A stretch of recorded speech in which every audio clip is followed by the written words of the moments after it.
Halo, nama saya Andi Rizal Diansyah. Pada kesempatan kali ini saya akan membuat konten baru di channel saya sendiri, di mana saya akan membacakan sebuah cerita horor dari teman saya sendiri yang bernama Andre untuk menemani malam kalian. Selamat mendengarkan.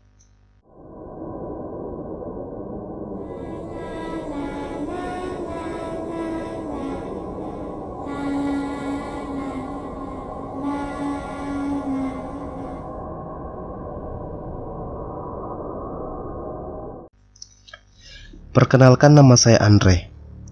Saya bekerja salah satu di rumah sakit swasta di Makassar sebagai supir ambulans. Ada baik dan ada juga kurang baiknya selama melakukan pekerjaan ini. Di sisi baiknya, kerjaan ini sangat mulia, bisa mengantar orang sakit dengan cepat ke rumah sakit. Di sisi kurang enaknya, saya harus nahan rasa takut saya sendiri untuk menjemput dan mengantar jenazah ke rumah duka. Pada malam hari itu, saya ditugaskan dinas malam bersama teman saya sendiri yang bernama Ilham. Saya dan Ilham sedang melakukan perjalanan mengantar jenazah ke rumah duka yang lokasinya cukup lumayan jauh dari kota. Daerah itu pedesaan yang suasananya gelap. Semua tampaknya suasananya sunyi, gak ada orang sama sekali maupun kendaraan yang terlihat selama perjalanan itu. Di perjalanan menuju rumah duka, saya sering bercanda dengan Ilham untuk menutup rasa takut saya sendiri selama perjalanan itu. Tak lama kemudian, akhirnya sampai juga di rumah duka. Saya dan Ilham menurunkan jenazah tersebut lalu beranjak kembali ke rumah sakit. Di perjalanan pulang ke rumah sakit, saya sempat bertanya ke Ilham, "Itu jenazah tadi meninggalnya kenapa? Kok kayak hancur gitu?" Lalu Ilham menjawab, "Dia itu kecelakaan motor, lalu kelindas mobil truk, jadi jasadnya hancur seperti itu." Saya melirik ke jam tangan saya sendiri yang sudah menunjukkan pukul 11 malam. Ilham pun mulai mengantuk dan dia berkata, "Saya tidur dulu, entar kalau saya bangun kita gantian nyetirnya." Karena mulai bosan gak ada teman yang bisa diajak ngobrol, saya mencoba setel musik dari radio untuk menghilang rasa bosan dan ngantuk. Namun ketika saya lagi asik dengerin musiknya, tiba-tiba musiknya terhenti sendiri. Lalu terdengar suara seorang pria dari dalam HP aku sendiri dengan pelan mengatakan, kembalikan." Lalu HP-nya mati dengan sendirinya. Gak lama kemudian,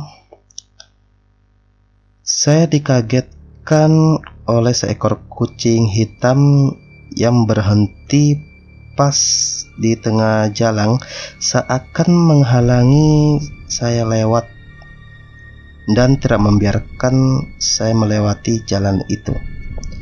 Jadi aku memberhentikan mobilnya, terus saya mencoba klakson, tapi nggak pergi juga. Jadi saya sendiri keluar untuk memindahkan kucing tersebut. Tapi betapa kagetnya ketika saya ingin mengangkat kucing itu, tiba-tiba kucing itu berubah jadi sebuah kepala orang, tapi posisinya membelakangi. Yang saya cuma lihat cuma rambutnya. Saya pun refleks melempar kepala itu hingga masuk ke arah persawahan. Lalu saya berlari masuk kembali ke dalam mobil. Kemudian saya membangunkan Ilham. Ilham pun terbangun dan saya menyuruhnya menggantikan saya menyetir mobil karena alasan mengantuk. Tapi saya tidak mengatakan pada Ilham apa yang saya alami saat itu. Karena shock, saya hanya terdiam selama perjalanan itu dan berharap cepat sampai kembali di rumah sakit. 2 jam kemudian, akhirnya kami pun sampai di rumah sakit lalu memarkirkan mobil ambulansnya. Karena merasa ngantuk, Ilham mengajak saya ke warung depan rumah sakit untuk ngopi. Namun ketika sampai di warung, saya baru mengingat HP saya sendiri ketinggalan di mobil ambulans. Jadi saya mencoba kembali lagi ke mobil ambulans untuk mengambil HP saya sendiri. Ketika saya mengambil HP saya sendiri di dalam mobil, tiba-tiba terdengar suara geruduk di bak mobil di bagian belakang, tempat biasanya pasien ataupun jenazah ditempatkan. Awalnya saya takut dan gak berani mendekat. Tapi karena penasaran, suaranya terus menerus. Pada akhirnya saya mencoba memberanikan diri untuk mengecek apa yang ada di dalam itu. Saya pun membuka pintu belakang mobil dan gak ada menemukan apapun. Sesuatu aneh. Cuma yang saya lihat keranda tempat tidur dan serta ada bercak darah di sisi tempat tidurnya. Lalu saya mengambil seember air dan kain untuk membersihkan sisa bercak darah yang berada pada keranda tempat tidur itu. Saat saya membersihkan keranda itu, saya pun kaget menemukan sepotong jari terjepit pada bagian lipatan keranda tidur. Lalu saya mengambilnya lalu menyimpang di saku baju saya sendiri dan bermaksud untuk memperlihatkan jari itu pada Ilham. Namun ketika saya beranjak kembali ke warung, tiba-tiba mobil ambulansnya membunyikan klakson panjang terdengar sampai 3 kali. Saya pun kaget. Waktu itu saya pun mencoba maju secara perlahan untuk mengecek bagian kemudi supir, dan anehnya saya tidak melihat apapun. Dari situ aku pun mulai merinding. Serasa saya sendiri ingin berlari dari tempat itu, namun kaki ini sangat berat. Tiba-tiba ada tangan nepuk pundak kanan saya sendiri dari belakang. Saya perhatikan tangannya tersebut, jarinya nggak lengkap, cuma ada 4 jari saja. Lalu terdengar dengan nada suara sangat pelan, "Kembalikan jari saya, Pak."